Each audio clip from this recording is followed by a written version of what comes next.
Hatid namin siya sa school. Let's go. Today is Monday. Today is? Monday! Dito na sa auto. Dito sa car. Punta ikaw sa car. I-ano namin siya. Sasakyan kasi nga ano. Ay, go. May appointment tayo today. Doon na ikaw, anak. Ay, yes, of course. Of course. Nay, RCI dar. Hi, Pogi. Pogi, kunin ko yung cup mo. Na? May sipon yan. Kunin ko yung cup mo. Ging. Ging? Hindi mo ba na nakuha? Hindi pa. Tayo ay may appointment nga today. Para sa ating daliri. May ano na naman, guys. Saglit, nasilaw tayo. Ba't ba hindi natin nakukuhanan? Mga pusa yan. Yung mga pusa, may tain na naman sila sa harapan. Pusa ba yun? O aso? Kasi siguro bato-bato. Akala nila, ano ka nila. Laging may tain sa harapan ng ano, bahay. Hindi naman marami, pero laging meron. Ano ba yan? Hindi natin nahuhuli ang gumagawa. Kaninong aso ba yun? Kaninong pusa?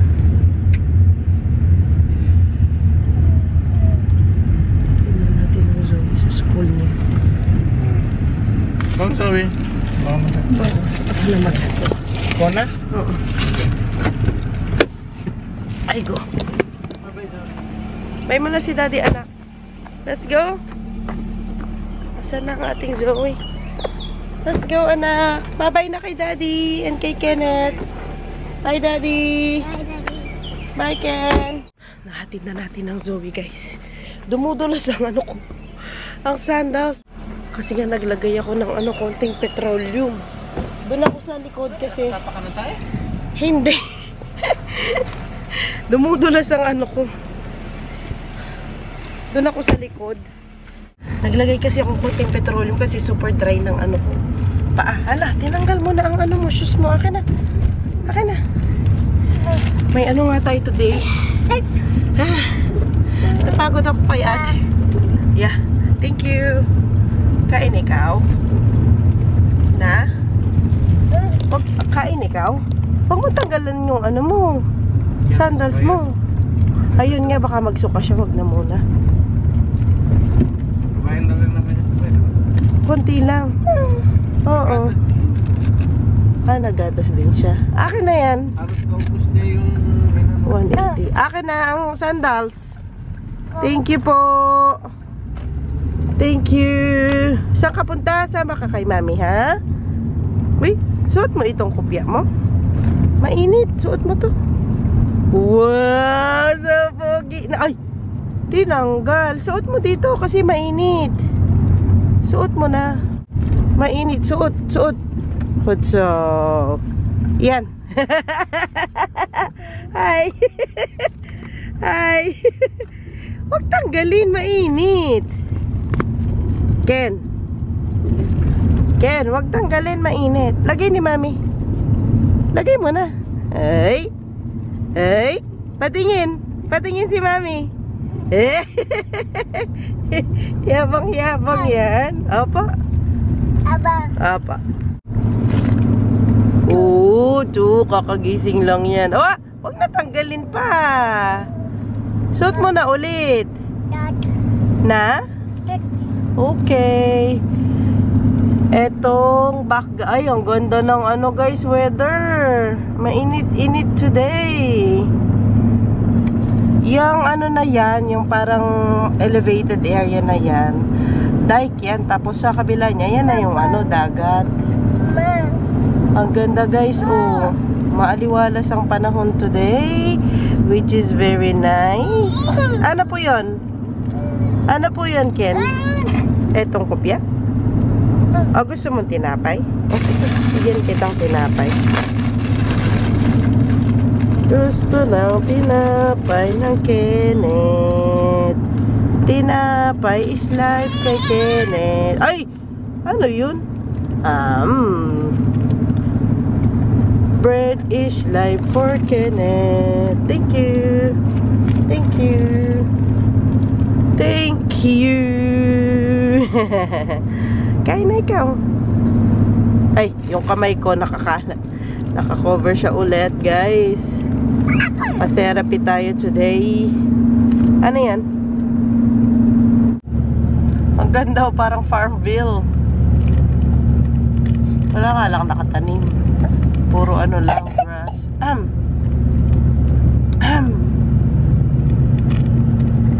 Ayun, merong nakatanim dyan. Ay, wala.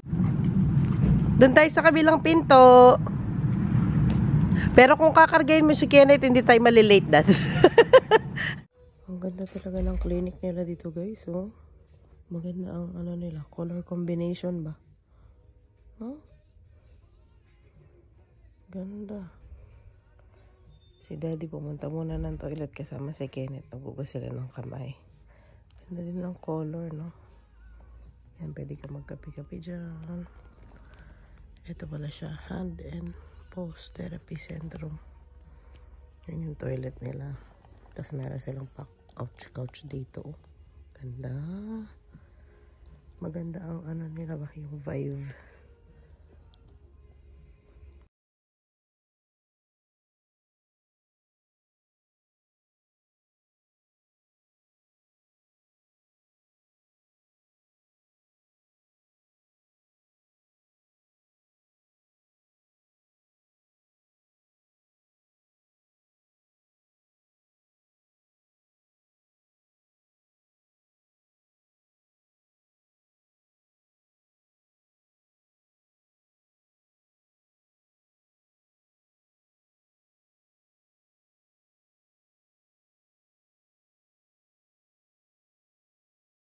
Because I made it like now for your finger now. Yeah. But, sometimes your finger gets a little bit more swollen, so it gets Yes, thicker. that is true. If it doesn't fit anymore, you can also Use still that use one. it. Yeah? Okay. But this I one hope is it will not be inflamed. How do you that's mean? it. I hope it will not get swollen anymore. No, but when they remove the stitches, maybe a little bit, so yeah. then you can also use this one. This one. for the- Okay.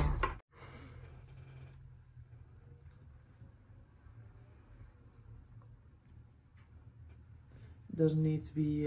Is it a surgical tape or? No, this is kinesio tape. Yeah, thank you. So, ayun na ang sabi ng ating therapist. Medyo ano na daw yung daliri ko, stiff. Dapat talaga ginagalaw siya lagi. Kasi baka daw gumaling siya pero nakaano ako yung nakaganyan. So, dapat siyang i-exercise lagi. Okay ka lang ba? Nandito kami sa city. Kasi alam nyo ang wala sa bahay. Anong wala natin sa bahay na? Sabi mo. Electric fan? Wala kaming electric fan, guys. Kahit isa. So, magtingin muna kami ng ano. Meron kaming ceiling fan pero walang electric fan kagabi. As in, sobrang init. Ang mga bata namawis ng todo talaga as in. Kaya kailangan natin ng electric fan. Mag-ano kami ngayon, magtingin-tingin na. Ang Kenneth hiniga na ng daddy dyan. Mag-sleep na itong bebe natin. Ang cute ng upuan. Ang ganda, guys, no? Ganda na mga pa-setup nila. Ano na talaga, summer ang peg nila ngayon. Gundo.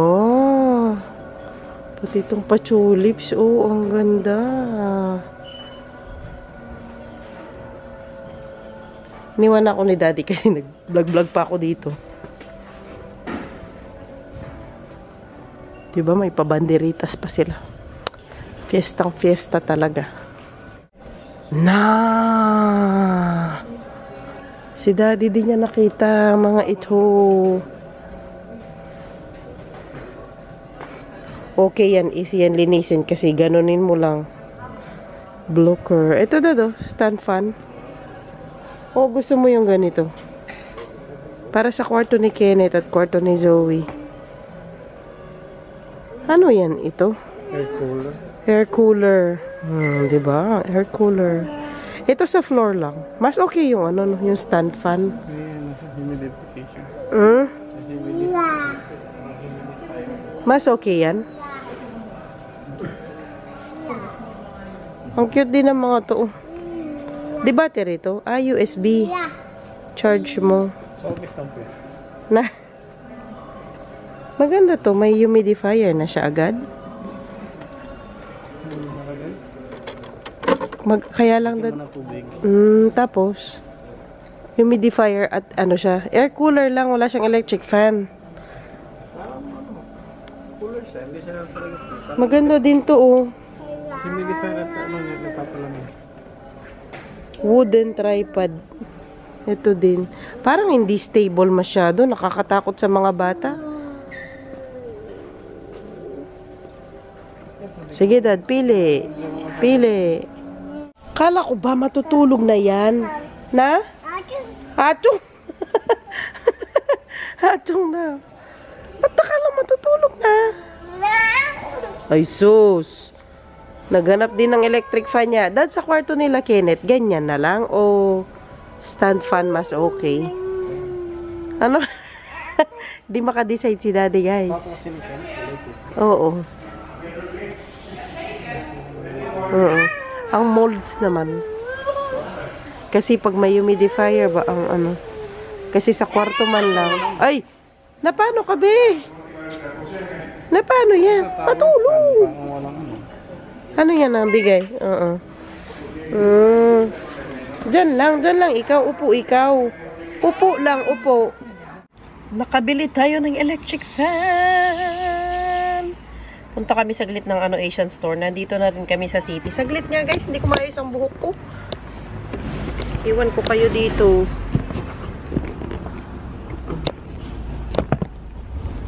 Wait lang. Hindi natin maayos ang buhok natin. Maiwan na sa sasakyan si Daddy tsaka si Kenneth. Kasi nga makain si Kenneth. Kain siya ulit. Okay.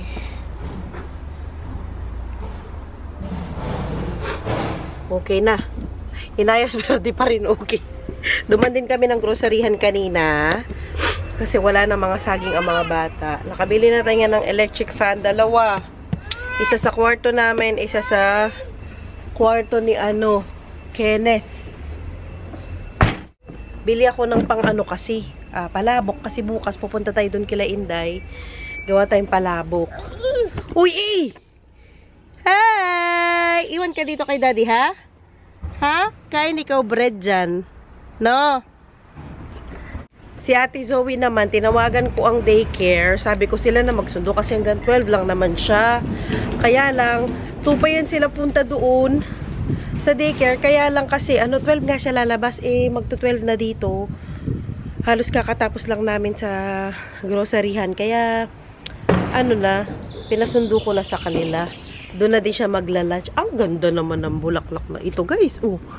Ano bang klaseng bulaklak yan? Nasa daan lang, oh. Ang ganda niya, oh. Oh, ganyan siya sa malayo. Ang ganda. Super pretty naman yan. Punta ako saglit ng toko. Kasi yung toko dito, sarado pa. Doon ako sa kabilang toko pupunta. Kasi bili ako ng noodles pang palabok nga para bukas. May din ako sa hospital bukas. Tatanggalin nga yung stitches ng aking kamay. Ay, daliri pala. Pero katapos namin doon, diretso na kami doon kila Inday. Doon kami magla-lunch. Ang tagal ko nang di napapadpad dito. Walang kupas ang simbahan na ito. Oh, ang ganda pa rin niya. Diba? Ako unang customer, guys. Kaka-open lang nila halos. Ay, may sila. Ang palaya, kaya lang frozen kasi. Yan, oh. Kaya lang fresh. Ito, bilhin ko. Frozen. Yan naman.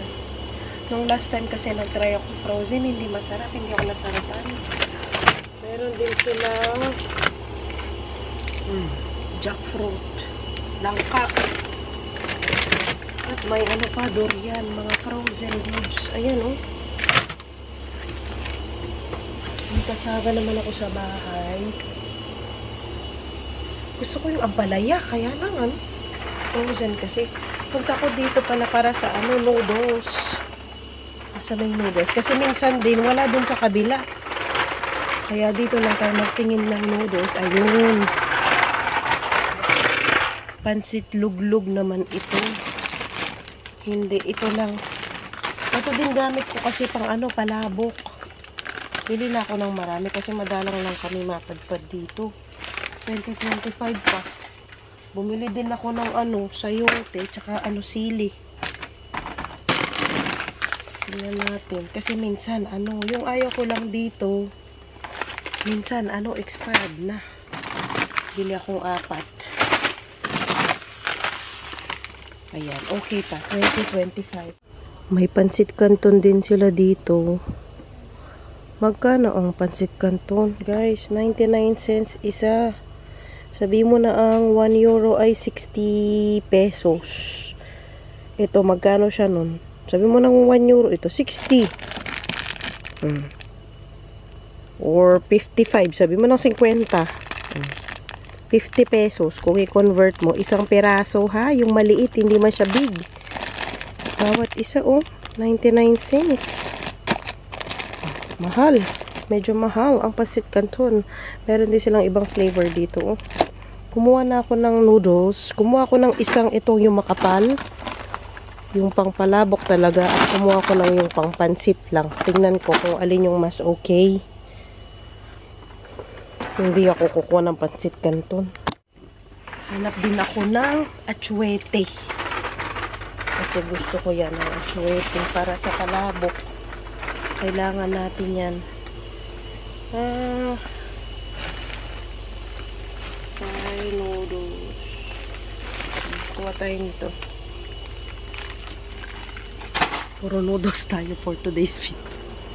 Sana meron silang ano, atsuete din. Hindi ko mahanap ang atsuete, guys. Nasaan na bang atsuete nila? Parang wala pa yata. Pero may nakita ko dito. Powder naman na. May ano sila, oh. Pickled na mangga. May Cerelac din. Ayan, oh. May Cerelac, may Nido dito. May Milo. Ang magic sarap. Hindi naman tayo gumagamit nito, guys. Kaya, wag lang yan. Ito ang hanap ko. Ang atsuete. Anato. Nasa bahay na tayo ulit, guys. Nandito kami sa floor kasi mas malamig sa floor. Ano yan, Dad? Nagkaroon na siya. Alin? 24 na siya. Okay. Sige. Pakita ko sa inyo yung mga napabili ko dun sa Asian store. Sinundo namin si Zoe sa sa daycare. Kasi nga, nakarating kami mga 12 something. Wala pang 1. So, para makasama pa niya ang daddy niya. Mamaya pa kasi si daddy, magwo-work. Mamayang 3 o'clock. Panggabi si daddy for today. Maganda. Pakita ko sa inyo yung ginawa ng pala. Hindi ko pala napakita sa inyo. Kinlose niya, which is maganda. Kasi yung dati kong brace, yung ganito, yung ginawang brace sa baba, open siya dito. Kaya nga, minsan natatama ako dito. Ngayon, mas okay ang ginawa nung isang therapist. Kinlose niya. Ayan, mas maganda. Kasi kahit na mag-ganon ako, hindi siya masakit. Di kagaya nung una. Nag-brown na naman ang ate Zoe natin. Look, hindi pantay kulay niya. Tingnan mo, super brown. Tapos ang face niya, puti. Now, ito na ang napamili natin. Dito tayo mag-haul today. Igo. Ang aking klinging dalaga. So, pero babalik pa rin tayo doon. Sabi ko nga kanina, after 2 weeks. Balik tayo doon for another, natin. For another therapy. Ate, paano ikaw? Nakabili tayo ng sayote. Baka igisa ko lang to, tapos lagyan ko ng chicken. Ganyan na lang. Gisa na lang. Hindi na ako magtinola. Gusto mo tinola? Nay? Okay. Hindi po. Tapos nakabili ako ng atsuete. Yan talaga hanap ko kasi nga magpapalabok ako bukas. At mga noodles. Mga bihon, pang pansit. Ano pa ba? Ito Ito talagang favorite kong nabili ko. Sili! Ang tagal ko naghanap ng sili. Kasi dun sa kabilang toko, yung sili nila, kulay green pa. Di masarap ang green, mas masarap yan. Wala na, yun lang. Ito pala, yung shrimp na, shrimp na powder. Yun lang, kasi pangpalabok lang talaga binili ko. Bumili din ako ng powder ng atsuete. Try ko lang, never pa ako nag-powder. Lagi ko kasing ginagamit. Ito yung seeds talaga para sa kulay ng sauce ng palabok. Mas gusto ko kasi yun. And then, yung electric fan na nabili natin. Gawin mo na yung electric fan, Dad. Oo. Pagawa ko na muna yung electric fan kay Daddy. Ang Kenneth nakatulog sa kotse. Dinala na sa taas ni Daddy. Are you okay, ate? Yeah. At ito ang mga nabili nating electric fan. Kailangan talaga natin to mga Diyos sa bahay kasi nga kagabi sobrang init. Pinaypayan ko lang si Zoe, si Kenneth. Inopen ko din yung bintana niya, yung door niya, sa kwarto niya. Tapos hindi siya naka-sleep sack, naka-ano lang siya, sando. At hindi na rin siya naka-pants, naka-ano lang siya, naka-shorts na natulog. Ayan, so bumili kami ng dalawang electric fan. Isa para sa kwarto namin. Tapos itong isa para sa kwarto ni Kenneth. Kasi dito hindi naman kami pwedeng paano ng Daddy, yung pit mo, pinakano po mo yung ano po makita. Kasi nga hindi naman kami pwede kara-karaka magpalagay ng aircon. Kaya okay na muna kami sa electric fan. Total, paggabi lang naman ang namin, ang inaalala namin sa mga bata. At saka, naman ito, di timer naman. So, mamatay naman sila ng yung gusto naming oras. Meron dito yung Dad, yung heater na, tapos heater na, and then at the same time, pwede siyang maging aircon na. May ganon, di ba? Siguro in the future na lang kami pagawa ng ganon. Pero sa ngayon, ito muna, ito ang kaya ng aming budget. So, ganyan na muna tayo. At ang naman, init dito, naglalas lang naman siya ng 1.5, 1.5 buwan. Minsan, 2 buwan. Pero hindi naman talaga yung buong 2 buwan na sobrang init talaga yung umaabot ng 40 degrees. Hindi siya ganyan kainit. So, para lang komportable yung mga bata pag matutulog. Yan, binila natin sila. Bumili tayo ng electric fan. Tsaka kami na rin, syempre. Gagawin ni Daddy yan today or tomorrow, depende sa kanyang schedule. At ako ay... Goodbye! Thank you for watching. Goodbye na agad ang Zoe. Magliligpit-ligpit muna. Habang nandito si Daddy at tulog ang Kenneth, makalinis-linis ako ng konti. That's the end of our vlog, mga Jong. Ganito ko muna ang aking vlog for today. Kung hindi pa po kayo nakasubscribe sa aming channel, please don't forget to... like and subscribe. Bye! Nagmamadali ang dalaga. Bye guys. Daddy, mag-bye ka sa vlog ko. Para hindi ka gumagana. Bye guys. Bye-bye ikaw. Ikaw daw gawin. Bye-bye. Bye-bye. Dito po. Bye-bye. Bye-bye. See you next time. See you next time. Bye. Bye-bye. We love you all. Thank you for watching. Bye.